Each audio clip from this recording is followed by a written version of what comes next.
Daddy, when you were little, did you have to work? If I wanted any money for myself, I had to work, because my father only made around $12.50 a week for a 50-hour week. Sure. And they'd take we lived in a 4-room house, so they took $1 rent out on that. And there was 2 of us boys then. And he gave my mother the $10. He kept $1.50, gave us a nickel apiece. And if we got any more money outside of that, we had to work. And the one way when he always had a big garden, we would pick his tomatoes, sell a bucket full for $0.10, enough to get us 2 Pepsis. And then... did he know you were doing it? Yeah, I guess he did. Oh, okay. He didn't say anything. And when I started to school, they had a schoolhouse that had stoves in it. And I would go up every morning at 7 o'clock and build fires in 4 of the rooms. And another boy with me, would build fires in the 4 upstairs rooms. And I don't remember what we made. We made a little money. And then when I was about 12, I got a job in a grocery store, working after school, and all day on Saturday. I made 50 cents a week for that. Mm. And when I started to work in 1940, I started at 25 cents an hour. I made $10 a week. That was in the mill? Mm-hmm. What job did you start out on? I started out in the weave room. And I was really a trainee. I actually had to run the jobs. And a spare hand's what I was. That's what they call us. And one day we might be filling batteries, or the next day we'll end up filling, or just whatever job they needed, where somebody would probably be out and they'd use us to fill in their jobs. Yeah, I've done that. And I worked there until 41, and went in service at 41. And when I came back in late 45, they were on strike. And they still gave us our 90 days after the strike was over to report back to work. So I went back to work, and they gave me a job, about the same type job that I had when I left. And I went from the weave room. One of the assistant overseers recommended me to go into the industrial engineering department. And I stayed in there 5 or 6 years. And then they wanted me to go into the planning department. What was that? That was in the finishing and dyeing plant part of it. Oh. We did outside work for other people, finished and dyed their cloth. And I work with the outside people. Let me ask you one just very direct question.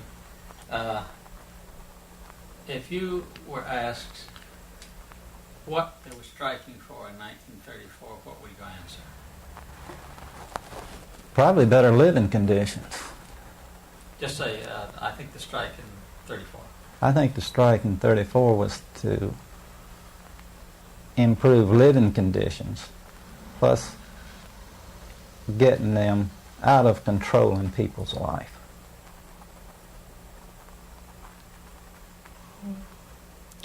Well, you had some things you wanted to say about the politics. You can talk to me after this. Okay. Well, you wouldn't think that people were real strong political-wise back then, but they were. The overseer of the spinning room was a Republican. the overseer of the weave room was a Democrat. So when I went to work, I was put on in the weave room. And way back when I was young and in the Boy Scouts, my father and his brother were born Republicans. And they both switched. And my daddy worked in the spinning room where the overseer was a Republican. So he fired my daddy because he switched over to the Democrat Party. And the overseer in the weave room, who was a Democrat, told him if he didn't put him back to work, he would hire him in the weave room. So they put him back to work. That's crazy. This had nothing to do with the owner. No, no. Just say this had nothing to do. Nothing. This had nothing to do with the owner or the manager. It was the overseers, like the overseer of the spinning. Now he run the spinning room. Of course, he always had to answer to that superintendent, but he was like king of the spinning room. You could hire and fire, and Yes. Mm-hmm. unless you got specific orders from upstairs to fire somebody or Right. keep them. He could hire and fire. Now, could talk about religion in the mills. Well, the company owned all the land that the churches were on. I believe there are 7 churches in this town of around 2,000 people. The original churches, the land and the house that the parsonage is on, the land was owned by the company, but the church and the parsonage itself was owned by the churches. They did not push religion that I know of in the plant. Did they ever use religion against the union? No, not that I know of. Could you say they never used religion against the union? They did not use religion against the union. I'm sorry, could you say I don't ever recall them using religion against the union in Cooley. I don't recall that they ever used religion against the union in Cooley. Okay. Judy, Yes. are you happy? Oh, yeah. Maybe we can talk a little bit about your union activity in relation to Cindy's. Yeah, good. Okay. But it's really helpful for me to see your face, so you could direct yourself towards George. Okay. Well, when I came back from service, the union was best thing to just get going good then, and I joined the union and stayed in it till I went into industrial engineering. All supervisors and clerks could not belong to the union, and my dad was a supervisor. He also didn't belong to the union. But my mother, even though he was a supervisor, still belonged to the union. And my wife belonged to the union. It was almost a closed shop, probably 80-some% of the people. But you didn't have to go to the union to get a job. Now, why that was union was much stronger here in Cooley than almost anywhere else in North Carolina. Why do you think that was? Well, it was because I think this union in Cooley was stronger because everybody knew everybody. There wasn't a person in this town that I didn't know, how many children they had or nothing else. And the other reason is because how people felt that they were just white slaves. I think that's the biggest thing that helped the union here. Let me suggest something that may not be, if you're not true, Don, but it seems to me that you had a better quality of leadership in the union here than in a lot of other places. Could you talk about the people who took responsibility for the union here? In our union, we had a business agent. He was my cousin to start with. He's the one that threw the engineer out of the window. He was a business agent, and he was a real hard worker at it. And he was fairly smart. He had no college, but he'd been in the Navy for about 8 years. And I reckon he got a lot of education out of the Navy. And then when he left, another boy took the business agent. And he also put a lot of time into it. And we had a where we could arbitrate.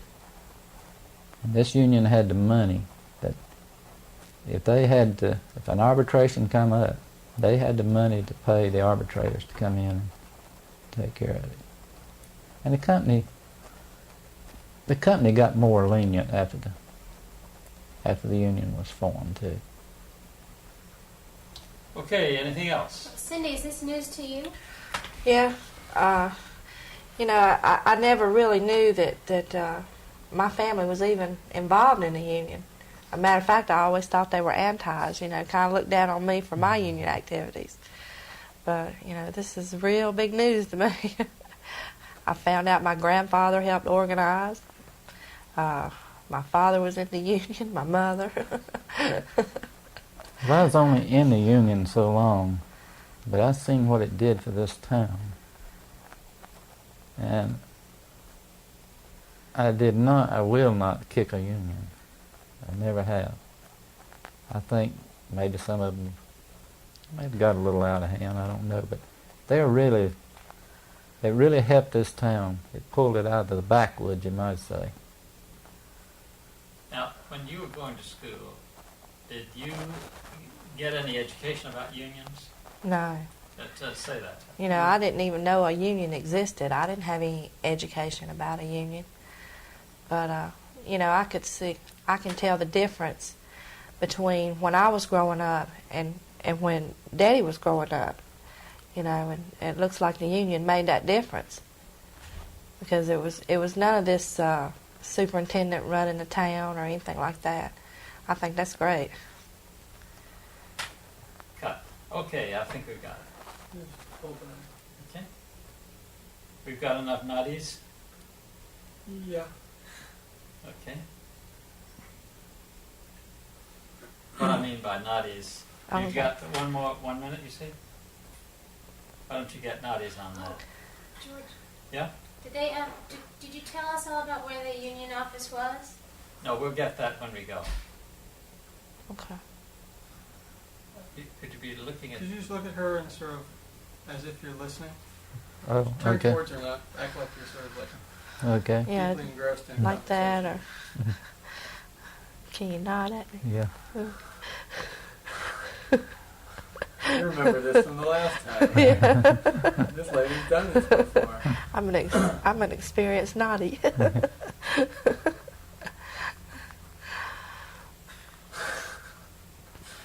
her,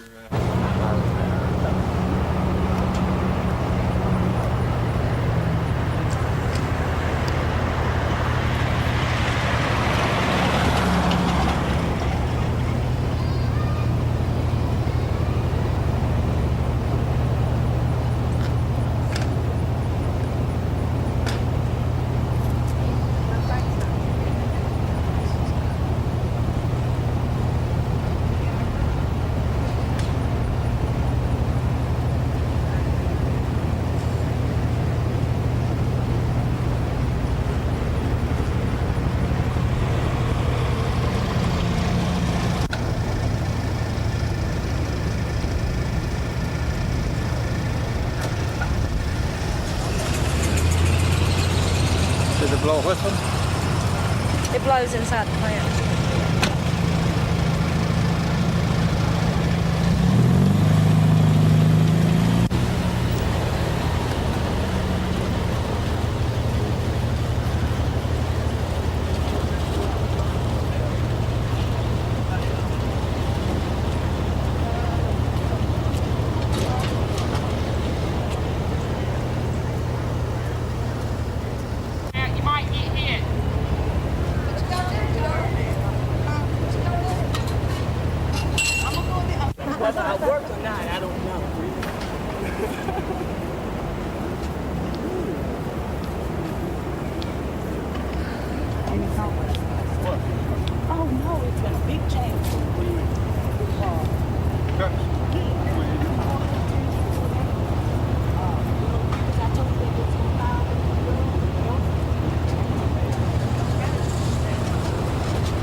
Thanks, Larry.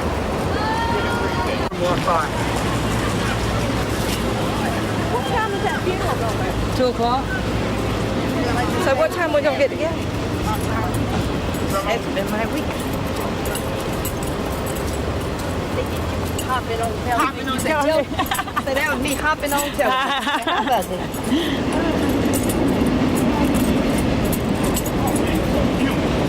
Yeah, like that. I'm supposed to be saying about that.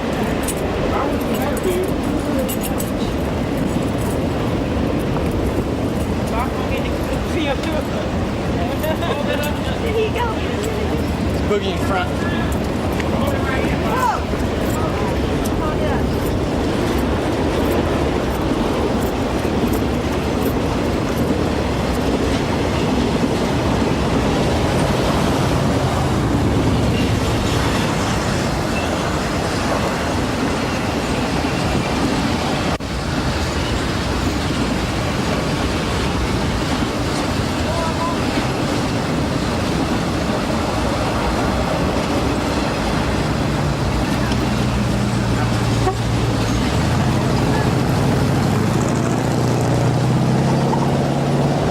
How's the street on this side of me?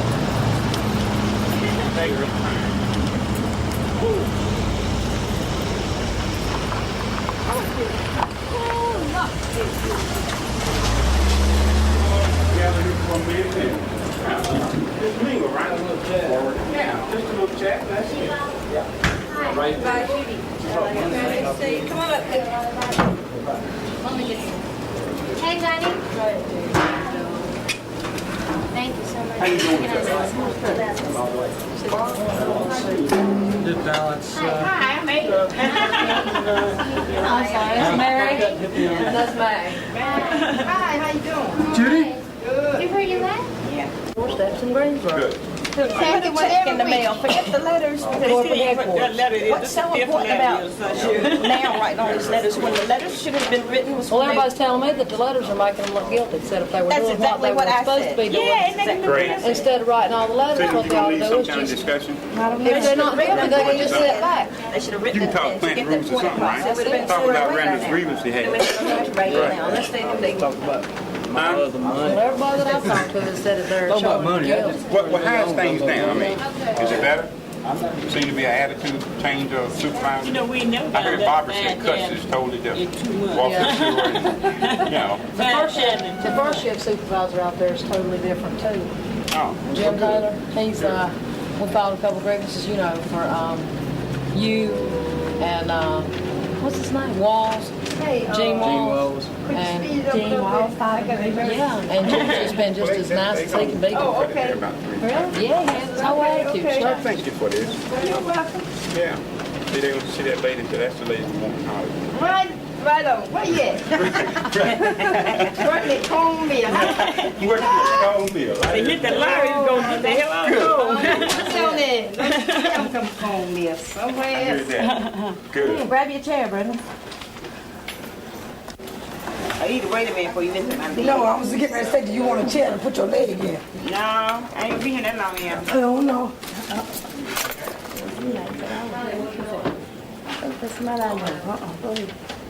They ain't Baltimore union job. What they having trouble with? Money, that's what. Oh.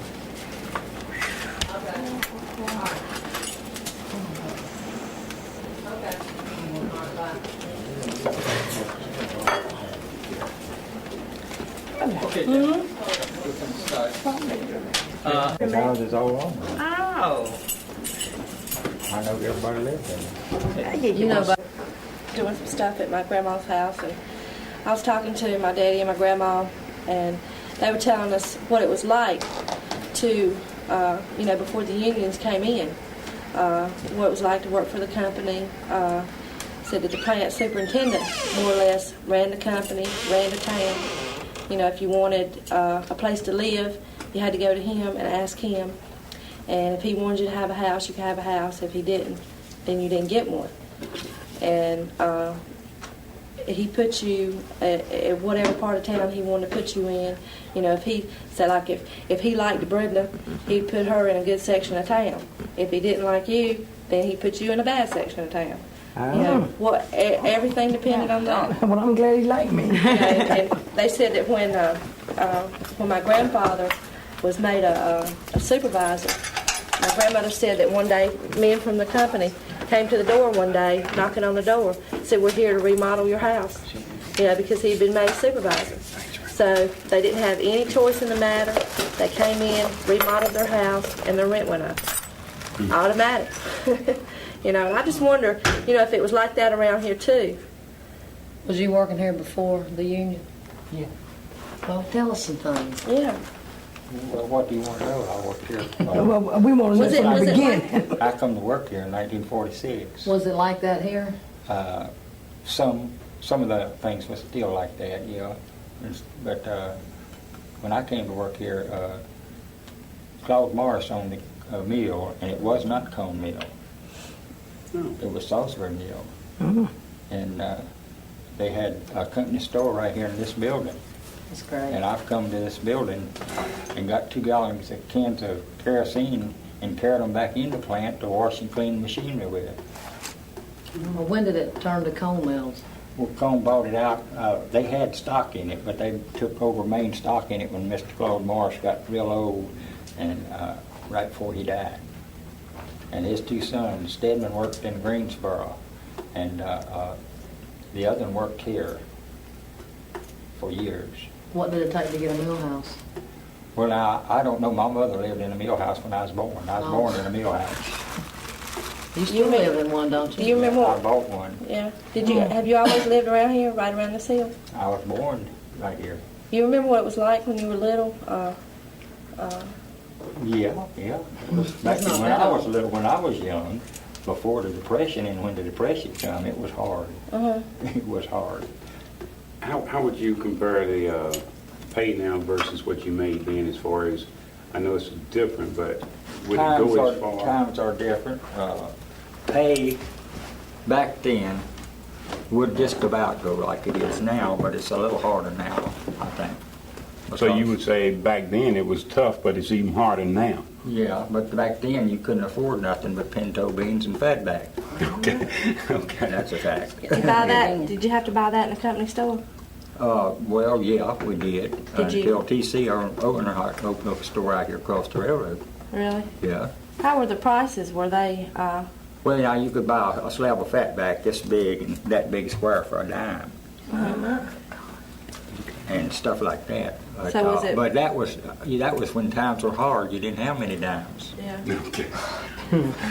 What about heating supplies like kerosene, coal, or whatever wood? The mill back then, when Salisbury Mill had it, the mill furnished you with coal. They would bring a load of coal or a load of wood to your house and put it off and take it out of your pay. How much was that? I don't even know, but I do know that happened. Okay. The mill furnished you lights. You didn't have to pay any power? And back then the mill had so to speak, a plant nurse, Miss Williams, and it was, if you didn't, and they had left-hand front porch lights. Oh, okay. So you couldn't use it in the house. And they furnished the porch light, and you kept it burning so that lady could see at night if somebody was sick. And if your light wasn't burning and she came by and reported it, your light must be burning. Oh, that was one of the rules, per se, for her safety, etc. That's interesting. It's real interesting. But what about, were you around when it got to the point where where you seen a major change in the way management was treating employees in the plant, or is there any difference comparing to when you first started and now, or in between, or your tenure with the company? Well, when I came to work, the management, I believe, was a little tougher than they are right now. Okay. Because when they said something, they meant it. These guys, sometimes they say something they don't really mean. This was before the union. Yeah. So do you believe the union has improved the working conditions, or it's pretty much the same as far as your opinion of working condition, the way you're treated? Now, I'm going to answer that question. I worked for the same pay for years and years, and when the union came, my wages increased. Does that answer your question? Yes. Good. Good. Okay. I don't have any more. Anybody else have any? Except I do. I got a question. Some of you was talking about that.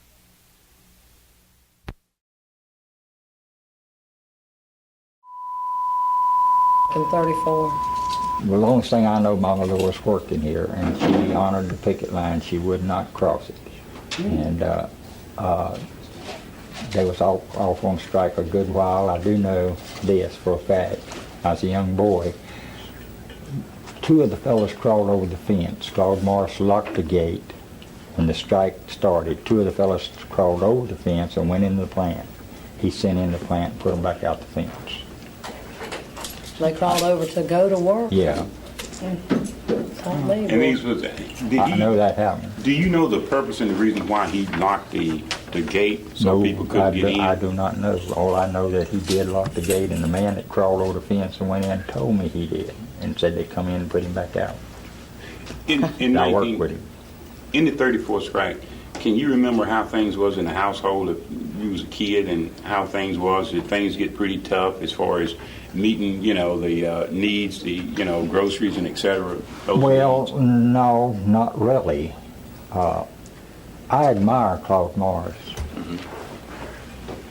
for he was a good man, and I know for a fact that when he was had controlling stock in Salisbury Mill, if a family, in fact it happened to my family, was out sick, he would send groceries from the company store to your house and never say a word about it, because I've seen that happen and know it happened. He was a good man. What about, do you know what initiated or why the purpose and the reason the people went out on strike in 34? Do you know? No. You can't remember that? No. Okay. I had an aunt and uncle aunt and my mother both worked there though when it was going on. But you can't remember the reasons why, No. what really pushed the people to the point of strike? No. Were they in the union? No, I don't think my mother and aunt was in the union, but they honored the picket line and would not cross it. Good. And I wonder if each of you could just go around, and starting with you, could tell us when you first started hearing about unions, whether you ever heard it in the schools, and what your history about unions. well, I don't even remember when I first heard about a union. I guess it was back then. I didn't know really what a union was or what it was going on. I knew my mother and them said they was on strike and they didn't go to work.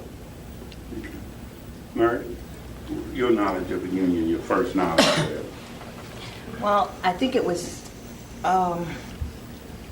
probably back in the early 60s, at school days and stuff like that.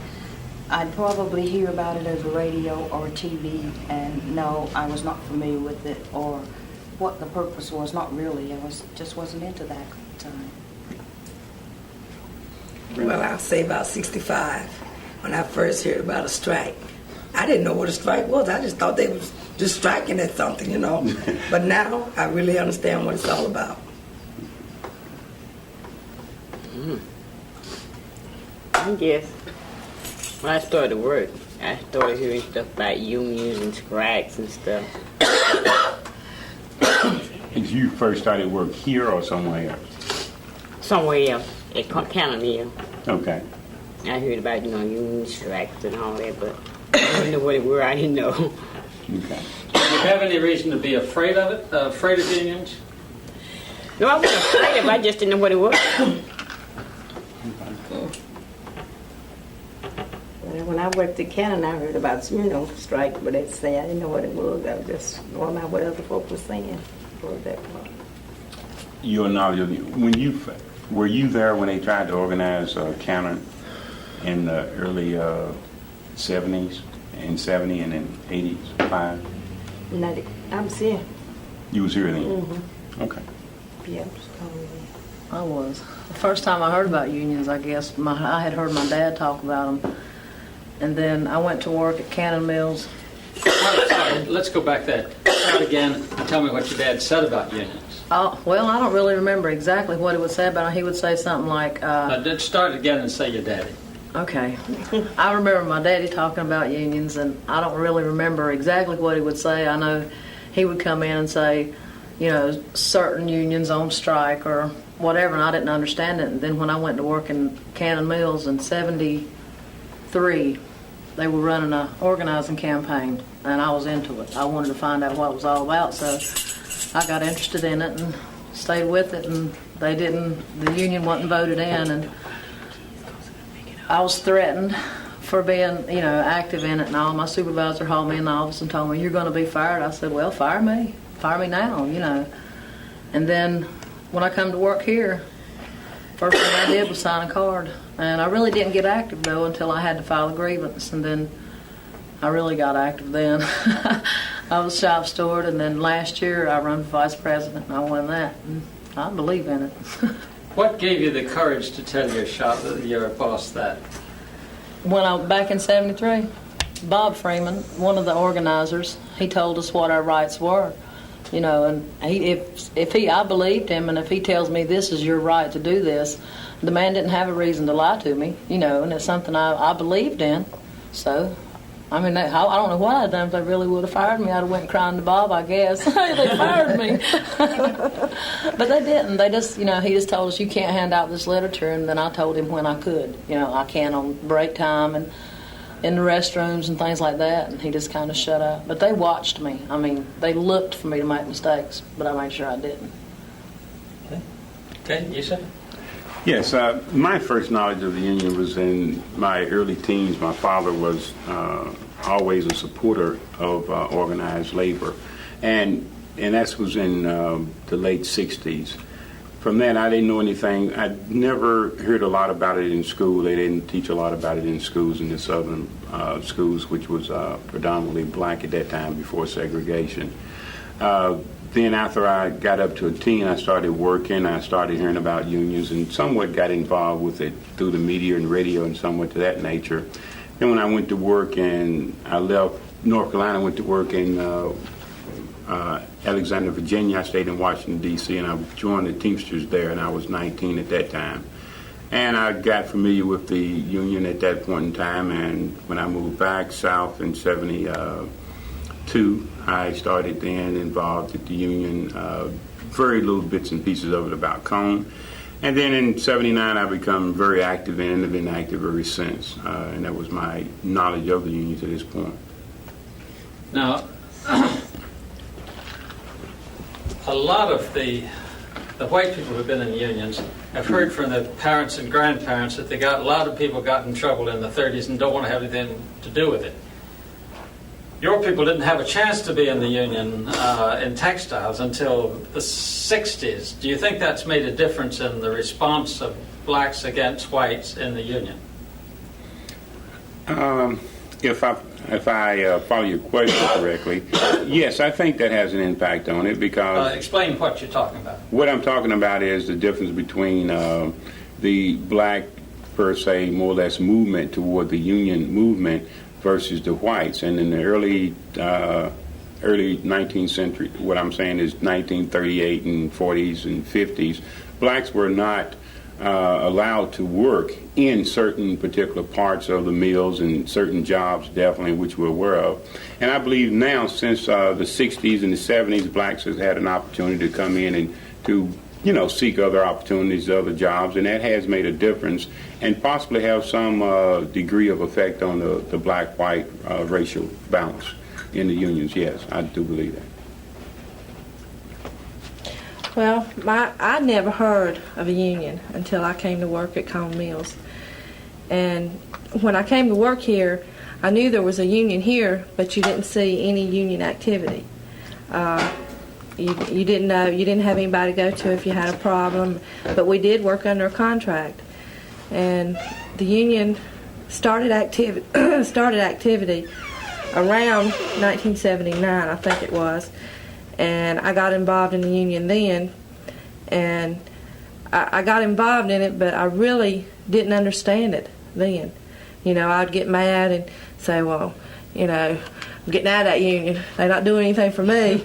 You know, so I'd get out of the union, then a little while later I'd get back in, and then about 2 years ago, Brenda's husband came to me and asked me to run for an office because they had a vacancy. And so I got active then, and you know, now I've been going to negotiations and a lot of different things, and I really see what a union's doing. And I'm in here to stay. You know, it's a good thing. Okay. All right, just, okay. Well, I didn't hear that much about a union when I was small, except that I did know that my dad did work at North Carolina Finishing Company, which was a union. And I'm like Bonnie, I come to work here at Cone Mills.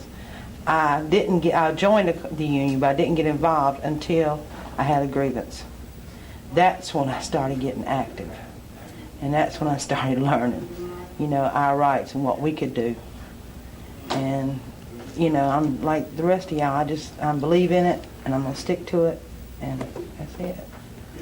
It's just something, you know, that's in me. Okay. We're going to...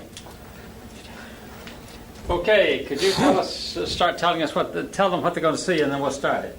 Okay, this film is about the strikes in Georgia in 1934.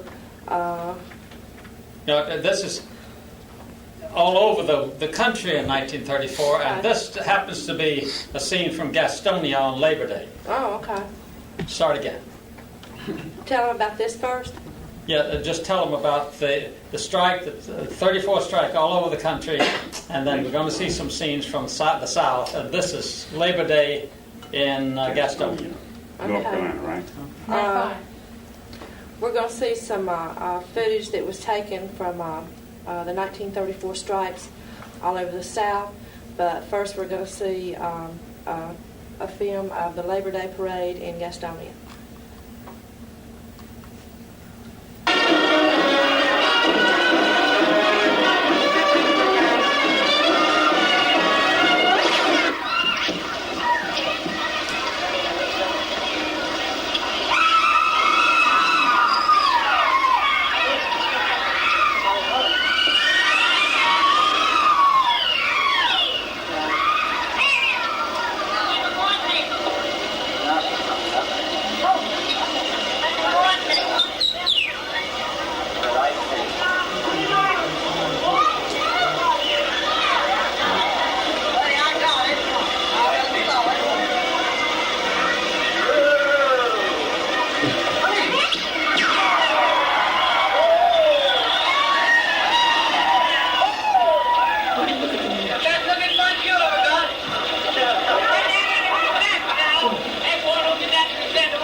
What'd you say?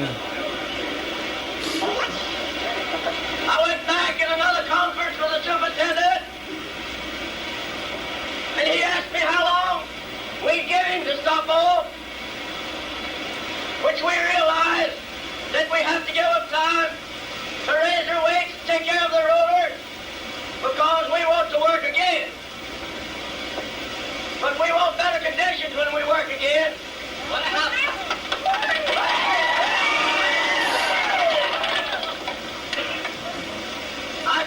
I told him we'd get him time to take the weight off of his roller, that we didn't want to injure him.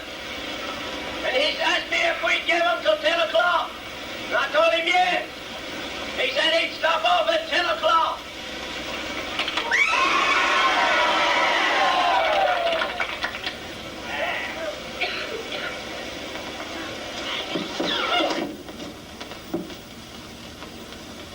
Some more scenes around the mill here.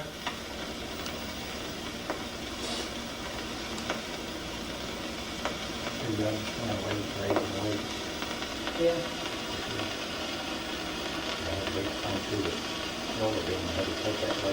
We have them stacked up. That's what I started working on. Well,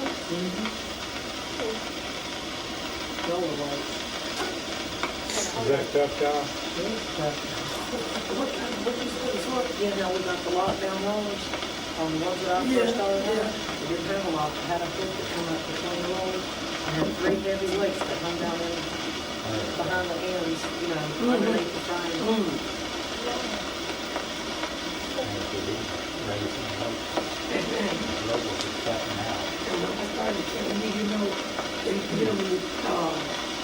Clean the rolls. They had the boards. You had to lift up the boards and slats. Yeah, and just pick them up.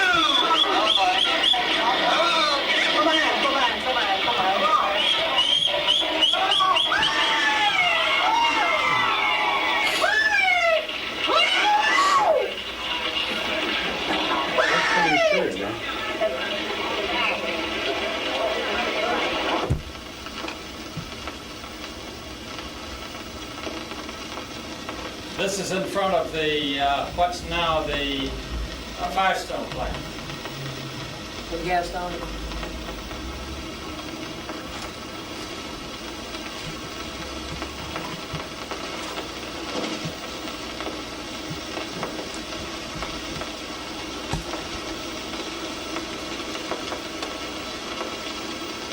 We're going to stop at just a moment. Let me stop. Get it stopped. Just a moment, let me get something on the screen.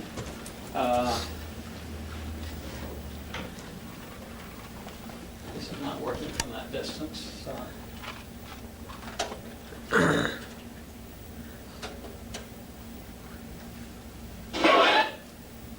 Okay, now. Okay, what we're about to see is about what's called the flying squadrons. I want everybody to understand that at this time, people were so afraid of management in the plant that they were afraid to do anything on their own. So they got a bunch of people together and went around to other plants and got people out of the other plants, you know, so they could all join together. And that's how they formed the flying squadrons. See if I can get this thing moving again. Long range.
he's a fine man. I found him that way. He don't want to do nothing wrong. And he was willing to stand. He was willing to sit down. And the people that cut all the motor sticks come out. Whenever they're willing to do that, let's let it go at that.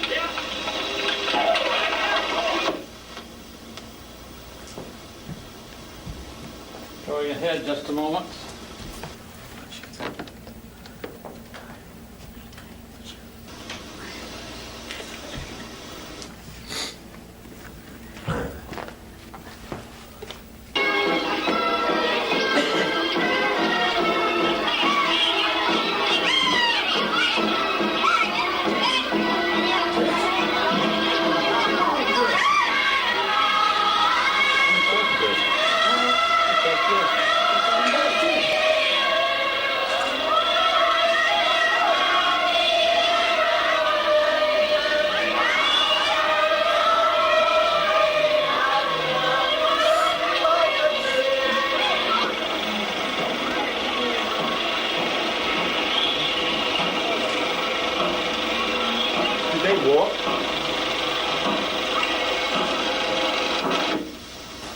Yeah, they walked a long time. The great textile strike spreads. Here are typical scenes in Gastonia, North Carolina.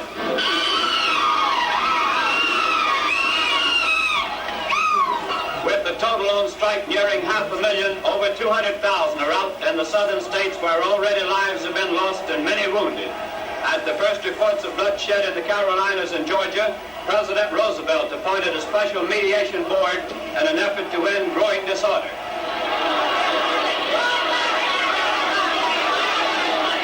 Mass meetings and strike orators helped to fan the flame. Fellow workers, we won't ease and prosperity in this country here. That's what we're fighting for. That's what we're going to have. A mile of mills lie idle in Lowell, Massachusetts, with the workers crowding the streets.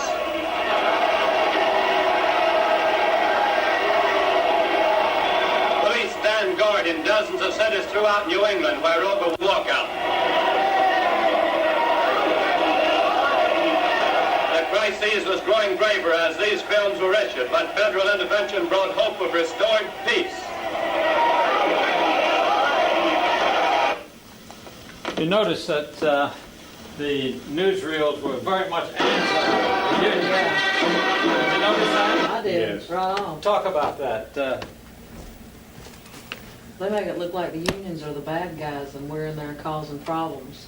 Like there's no problems there to start with, but we're looking for problems. Yeah, but they're not showing what it was like for these people to work at these textile That's it. mills. That's it. That's what those people faced then. Do you face anything like that now? Well, we faced something to that extent, not what they were facing, you know, as far as the company being the ruler, but we face problems like that now with management. Of course, we have a procedure to go through now. We call it the grievance procedure. But the difference now and difference then is it was more or less, back then I think it was more or less physical and a hostile type atmosphere. But the companies now has become more, I would say professional and dealing with these problems. They keep it more suppressed. They only show, they give you I would say stroke me approach, wherein they come in and play up to you, but yet and still they're doing the same things in a different, more complicated, and in a more, I would say, sophisticated manner than they did back then. That's the difference. Primarily the same things is going on, but it's more or less undercover and not as publicized as it was then. What kind of coverage did you get in the newspapers and magazines and television? Now, we don't get any coverage hardly now. We kind of feel like, as far as Cone Mills is concerned, they have the media bought off because it more or less goes, it all goes their way. But go ahead and tell us. We have had some pretty positive reports coming out of Charlotte and Greensboro. We have some, pretty liberal or straightforward approaches in dealing with the things that we're dealing with now, such as the struggle that we have here in dealing with insurance fights and pension, ESOP, employee stock ownership plans. And the media now has begun to show some changes in their ways of not totally anti-union and more or less becoming, more mutual. It's sort of some reporters, but not all of them. We still get, we feel like, the short end of the stick, but, there's some liberalization to it. We did have, what was that, professor or somebody wrote an article? You remember that? No, I can't remember the guy's name, but we have had some positive ones. But, that was real. We have had some positive ones about a couple of months back. He came out like Duke University or something like that. Yeah. Out of a real Chapel good article Hill. about the union. So it's improved somewhat, but yet and still we got a long ways to go. What do you think, Bob? What's that? Read the sign. About the differences, Just hold it just a moment. We have to shift the camera a little bit. The difference The media coverage versus media coverage now Don't versus you feel like then. it was all just about all negative? This, in other words, the unions are the bad guys. What do you think's different now? Well, now the media does sometimes come along and help the unions at times. In their fights, and then you find, like he said, some reporters are altogether different. They don't go with you. Do you look at that, Bob, in your overall experience in working in textile? Do you see that as a change in the media somewhat better than they were then or now? What's the difference, if any? Well, I can't tell whether there's any difference, really. Okay. Anybody else? Nothing? I wonder if Joanne and Cindy and Bonnie, could you all ask Bob, since he's lived here all these years, if the union has always been so visible? Because, right now you're plumb, right across the street from the mill. So maybe you could talk about where you are situated and visibility with Bob. And Bob also touched on early in our conversation that this place burnt down once, right? Yes. And maybe you could tell us about that. This was a company store at one time, and it did burn down one time. And it hollowed out. It didn't completely burn down, and they rebuilt it. Long time ago, probably, she was going to ask me about 54. I was in union. Now I cannot be union. I'm non-bargaining. Mm-hmm. But you'll find I'm fair and honest as they come.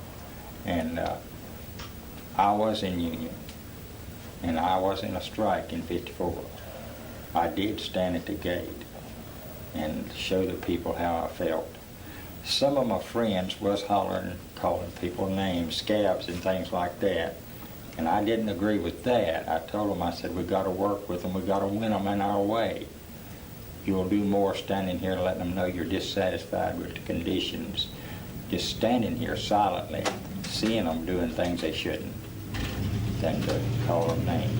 I said, you're going to make enemies. You'll win them quicker by standing here silently and letting them know how you feel. Did it work? Did you have more people on the picket lines? We had more people to join the union back then, but our union wasn't very strong. We didn't have a meeting place, really, and it wasn't very strong. Pete, I forgot the boy's name that was representative of the union. Pete somebody. Brandon, I believe it was. Peter Brandon. Yeah. Well, can I ask the question? Yeah. Oh, okay. Bob, at that time, what was your union dues at that time? I don't even remember, Brenda, honestly. I paid union dues, but I don't even remember. Mm-hmm. And they would not take them out of your pay. You had to pay them yourself. Mm-hmm. So like a insurance system now where you come around and hand due system collection, that's what it was. Yes. Did you like the union at that time, Bob?